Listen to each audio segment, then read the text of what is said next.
Barchaga salom do'stlar.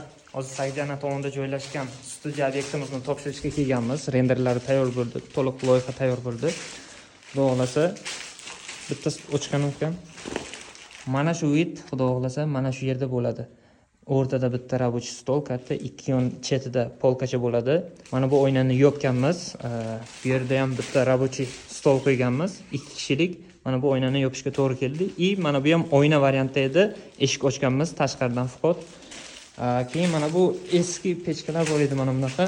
Buni kesib olib, bu yerni yopyapmiz. Xudo xolasa bu yerda divan zonasi bo'ladi. Mana bunisini esa qoldiryapmiz.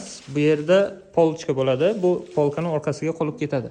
Bu yer xudo xolasa to'liq gips akrillar bilan qoplanadi, izolyatsiya qilinadi. Bu yerni bo'lganmiz.